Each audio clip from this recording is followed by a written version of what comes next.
Imaginez un politicien accusé de détournement de fonds publics, de blanchiment d'argent ou même de complicité dans des affaires criminelles graves. Malgré les preuves accablantes, il se tient devant les caméras, souriant, sûr de lui. Pourquoi ? Parce qu'il sait qu'un rempart légal le protège. Bienvenue dans le monde des protections légales pour politiciens corrompus, un univers où les lois, censées garantir la justice, deviennent un bouclier pour les élites. Les protections légales pour politiciens corrompus remontent souvent à des époques où les régimes autoritaires ou les démocraties fragiles ont cherché à protéger leurs dirigeants de leurs opposants. Ces mesures, présentées comme des garanties de stabilité politique, ont permis à certains responsables de bénéficier d'immunité presque totale face à la justice. Prenons l'exemple du principe d'immunité parlementaire. Né dans des contextes où les élus devaient être protégés contre des arrestations arbitraires, si à l'origine cette idée visait à défendre la démocratie et l'indépendance des élus, elle a été détournée dans de nombreux pays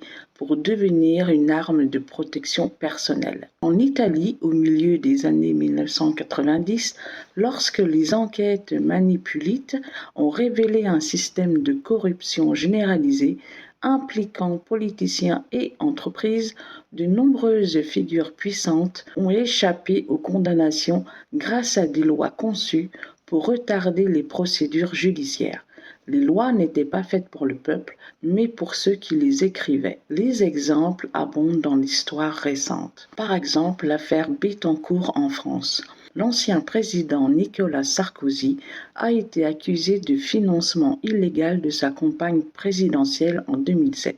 Cependant, son statut et les procédures judiciaires complexes ont permis de retarder le processus pendant des années, épuisant l'opinion publique et rendant la justice difficile à appliquer. Le foro privilegiado au Brésil. Au Brésil, des centaines de parlementaires et hauts responsables bénéficient d'un foro privilegiado, un privilège qui leur permet d'être jugés uniquement par la Cour suprême. Cela ralentit considérablement les enquêtes et aboutit souvent à l'impunité. Dans le cadre du scandale Petrobras, ce système a protégé des dizaines de politiciens accusés de corruption massive. Dans plusieurs pays africains, comme l'Ouganda ou l'Afrique du Sud sous Jacob Zuma, des amendements législatifs ont été adoptés pour garantir aux dirigeants actuels et anciens une protection contre les poursuites.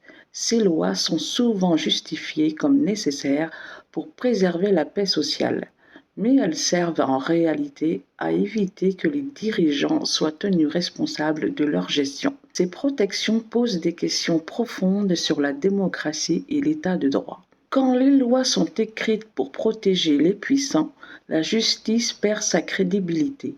Cela renforce l'idée qu'il existe une justice à deux vitesses, une pour le peuple et une autre pour les élites. Les citoyens perdent confiance en leurs institutions lorsqu'ils voient des politiciens corrompus échapper aux conséquences de leurs actes. Cette désillusion peut conduire à une montée des extrêmes ou à un rejet de la politique. Si les dirigeants savent qu'ils ne risquent rien, ils sont encouragés à poursuivre des pratiques corruptives, alimentant un cercle vicieux qui étouffe les réformes. Ces lois suscitent une colère intense, à la fois parmi les citoyens et chez certains défenseurs de la justice. L'Italie, par exemple, a été témoin de manifestations de masse pendant les années 1990, quand il est apparu que les politiciens modifiaient les lois pour se protéger. Ils légifèrent pour eux-mêmes, pas pour nous, scandait la foule. Un autre exemple frappant vient du Mexique, où les gouverneurs de certains États ont utilisé leur position pour détourner des milliards de pesos. Une fois leur mandat terminé, beaucoup ont fui à l'étranger ou ont exploité des zones d'ombre dans la législation pour éviter des poursuites. Le cas d'Enrique Peña Nieto, Accusé de corruption massive, l'ancien président a bénéficié de lois et de complicités institutionnelles qui ont ralenti toute tentative de l'incriminer, transformant une affaire potentiellement explosive en un échec judiciaire. Cependant, certains pays ont entrepris des réformes pour limiter ces protections excessives. Par exemple, au Brésil, après des pressions publiques, la Cour suprême a réduit les privilèges d'immunité parlementaire, permettant que plusieurs politiciens soient enfin jugés dans des tribunaux ordinaires. Plusieurs États membres de l'Union européenne ont introduit des règles pour limiter les immunités parlementaires, notamment lorsqu'il s'agit d'affaires de corruption ou de crimes graves. Mais ces progrès sont lents et souvent contrés par des élites qui n'ont aucun intérêt à réformer un système qui leur profite. Les protections légales pour les politiciens corrompus sont le symbole d'un système politique profondément déséquilibré. Bien qu'elles soient parfois justifiées par des arguments légitimes, elles sont souvent détournées pour garantir l'impunité des puissants. Les scandales qui en résultent ne sont pas seulement des histoires de corruption, ce sont des attaques directes contre la justice et l'égalité des citoyens devant la loi.